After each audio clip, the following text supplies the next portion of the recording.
the hello students. Let's start the today's topic, that is synthetic fibers. What are synthetic fibers?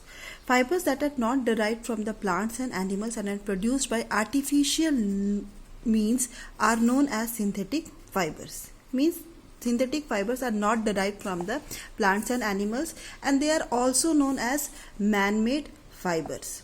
Polyester, nylon and acrylic are example of synthetic fibers. The chemicals that are used to make synthetic fibers are first heated. Firstly, the chemicals that is used is heated, and then they are passed through the spinnerets. Spinnerets are type of a device that is in which a long thread-like fibers are come out. The spinnerets have pores and long threads come out of these.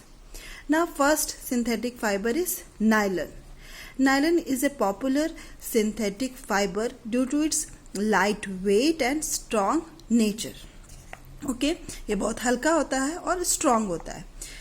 Apart from being used as a fabric, it is used as making rope, luggage, dress, socks, swimwear, shorts, track pants and other active wears. Active wears means जो भी हम लोग exercise में करने के लिए पहनते हैं, that wears are known as active wears. Umbrellas and netting waste made of nylons and are very common. So these are the products of the nylons. Next one is the polyester. Polyester is a synthetic fiber derived from coal and petroleum. Polyester is another synthetic fiber and it is derived from the coal and petroleum.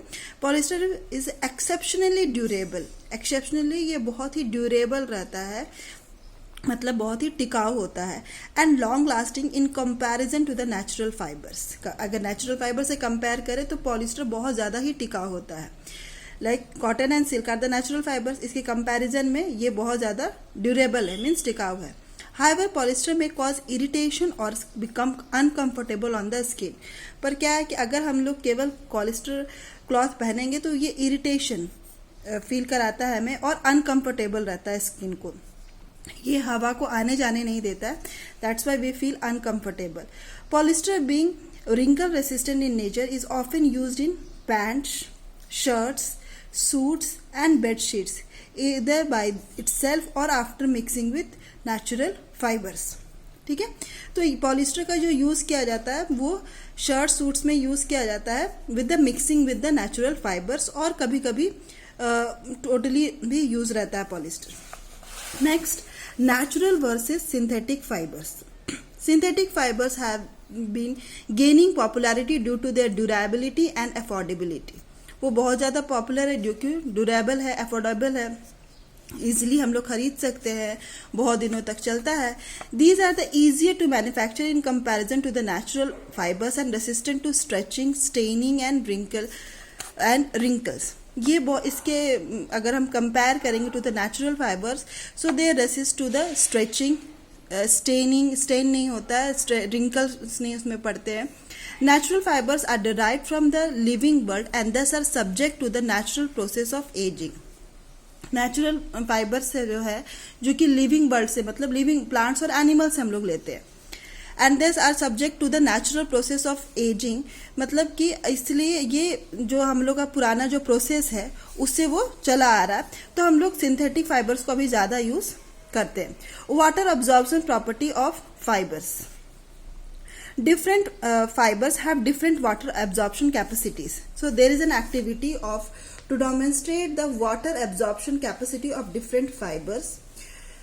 In this activity, some materials are required, that is 4 pieces of cloths of same size made of cotton, wool, silk, nylon and polyester, and 5 beakers with 150 milliliter water in each. What we have to do, we have to take 5 beakers and label them as A, B, C, D and E. Okay?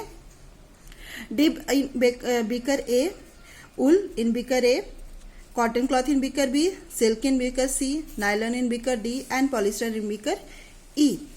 And then we leave the cloth pieces for the 10 minutes. Then what we will observe, our observation will be, you will observe that the woolen cloth absorbs water completely. Small amount of water is left in the beaker with cotton cloths. Silk has absorbed even lesser water weaker with nylon cloth and polyester has absorbed very little or no water. Okay? तो इसके conclusion में हम लोग ये आया कि देखते हैं कि बीकर ई में क्या था, बीकर ई में पॉलिस्टर था जो कि सबसे कम एब्जॉर्व किया, बीकर डी में नायलन था वो भी बहुत कम एब्जॉर्व किया, बीकर सी में सिल्क था कम एब्जॉर्व किया, बीकर बी में कॉटन था उसने थोड़ा सा ज़्यादा किया, एंड बीकर ए में उल था उसने सबसे ज़्यादा किया. ओके तो सबसे मोस्ट ज़्यादा एब्जॉर्व किया उल ने और सबसे कम एब्जॉर्व किया पॉलिस्टर ने. The conclusion is that natural fibers absorb more water than synthetic fibers. Next, fire resistant property of fibers. Different fibers respond to the fire differently. The tables below summarize the response of different types of fibers. Okay, so fire resistant properties of the different fibers are there. Fiber, cotton and rayon. What is effect? Catches fire easily and continues to burn with yellow flame living light ash. Fire को easily catch कर लेता है और burn करता है yellow flame से जो कि बहुत और फिर बहुत कम ऐश मतलब राख, बहुत कम राख छोड़ता है. Silk and wool doesn't catches fire easily, बहुत आसानी से फायर नहीं पकड़ता है, but once caught burns with yellow flame leaving black crushable lumps. लेकिन वो जलता है फिर येलो फ्लेम से और फिर बच जाता है ब्लैक क्रश, जिसको हम क्रश कर सके वैसे लम्प्स, गांठें, वैसे वो सब बच जाता है जलने के बाद.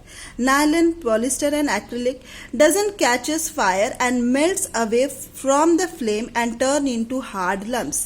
ये फायर कैच नहीं करते लेकिन जब ये आग पकड़ता है then they started melting and they form a flame and turns into hard lumps, और बहुत ही सख्त लम्प्स, गांठें बन जाती है जल जाने के बाद.